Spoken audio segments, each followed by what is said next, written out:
Belum bekerja sudah gaduh. Itulah nasib perjalanan sebuah kabinet kita yang telah dibentuk oleh Bapak Prabowo Subianto. Di awal perjalanan kabinet ini, kegaduhan terjadi dari hal-hal yang tidak penting untuk dibahas dan tidak penting dibicarakan. Dan ini bentuk kegaduhan ini adalah bentuk kegenitan dari para menterinya yang membuat gaduh. Kenapa saya harus bilang kegenitan? Yang pertama, kegaduhannya apa saja? Yang pertama, ketika Yusril Isra Mahendra berbicara tentang tragedi 98, itu adalah sesuatu yang tidak penting untuk dibicarakan saat ini kecuali dalam forum-forum resmi. Untuk apa harus berbicara bahwa itu adalah pelanggaran HAM berat atau bukan pelanggaran HAM berat? Tidak ada relevansinya untuk Indonesia maju saat ini, tetapi itu harus dibahas di dalam forum khusus. Bagaimana menyelesaikan tragedi-tragedi yang diduga melanggar HAM di negara ini ke depan. Bukan berbicara seolah-olah bahwa itu adalah konsumsi publik yang tidak jauh beda dari sebuah sinetron. Dan terjadilah kegaduhan ketika Yusril berbicara bahwa itu bukan pelanggaran HAM berat. Sangat disayangkan memang statement tersebut dikeluarkan oleh Yusril di awal-awal jadi menteri.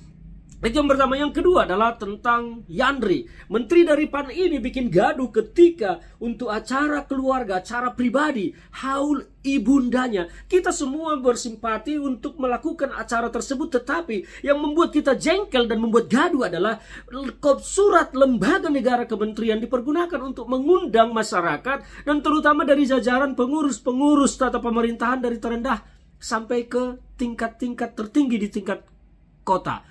Semua tahu bahwa istri beliau sedang juga maju sebagai calon kepala daerah di Serang. Akhirnya orang menduga-duga jangan-jangan itu dimanfaatkan Yandri menggalang ketua RT, RW, PKK, Posyandu, semua digalang untuk mendukung istrinya. Orang akhirnya berasumsi seperti itu. Dan satu yang paling tidak layak adalah penggunaan kop lembaga negara itu untuk kepentingan pribadi adalah bentuk penyalahgunaan kekuasaan. Bentuk penyalahgunaan kewenangan. Karena itu efeknya bisa menjadi gratifikasi dari mana-mana. Nah, ini kegaduhan yang kedua. Kegaduhan yang ketiga adalah saudara kita Natalius Pigai, Menteri HAM. Ini saya agak kaget ya. Kenapa di urusan HAM ini dua menteri tiba-tiba blunder berbicara. Natalius Pigai juga blunder berbicara tentang anggaran HAM. Kementerian HAM-nya berbicara anggarannya hanya 60 miliar. Maunya 20 triliun. Saya kaget. Artinya bagi saya adalah Natalius Pigai tidak paham apa yang harus dia lakukan dan apa yang harus dia kerjakan. Apa skop pekerjaan dari Kementerian HAM. Dia tidak mengerti dengan bicara 20 triliun. 20 triliun itu mau ngapain di sektor HAM.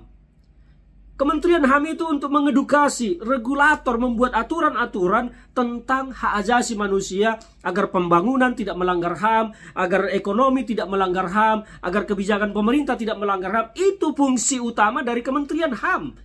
Bukan membangun stadion HAM, bukan membangun gedung HAM, bukan membangun patung HAM. Tidak, untuk apa 20 triliun? Artinya Pigai memang tidak paham apa yang mau dia kerjakan. Ini tiga kegaduhan. Kegaduhan berikutnya adalah para menteri-menteri yang sudah dilantik tetapi tidak tahu akan berkantor di mana. Dan mereka berbicara terbuka di publik. Mengatakan masih bingung berkantor di mana. Anda ini menteri bukan anak kecil yang masih harus disuapi. Enak, ayo makan, ayo minum, kamu duduk di sini. Tidak begitu. Harusnya ungkapan-ungkapan seperti ini disampaikan di dalam rapat internal kabinet, menyelesaikan di mana Anda akan berkantor dan siapa staf-staf Anda, struktur organisasi kementerian Anda seperti apa. Bukan diumbar ke publik seolah-olah kabinet Pak Prabowo ini, kepemerintahan Pak Prabowo ini tidak mengerti harus berbuat apa. Dan yang menjadi korban dari sini semua adalah pimpinan Anda, yaitu Pak Prabowo Subianto, yang seolah-olah membentuk kementerian tapi tidak berpikir di mana kantornya, di siapa stafnya. Itu adalah pekerjaan Anda, para menteri-menteri yang belum punya kantor. Anda jangan menjadi bodoh menjadi pejabat. Kalau semua Anda tumpahkan ke Pak Prabowo, ngapain Anda jadi pembantu Pak Prabowo? Inilah kegaduhan-kegaduhan yang terjadi di awal pemerintahan Pak Prabowo Subianto yang menurut saya sangat tidak penting untuk dibicarakan oleh para menterinya. Harusnya menterinya punya inisiatif. Bekerja. Jangan sampai kabinet Pak Prabowo ini akan dilihat publik hanya gemoy yang tak berkualitas. Jangan sampai harapan publik yang tinggi ini sia-sia terhadap Pak Prabowo karena menteri-menterinya yang tidak bisa menerjemahkan keinginan, visi misi dan target-target Pak Prabowo Subianto. Janganlah bikin gaduh. Bekerjalah dengan baik untuk rakyat.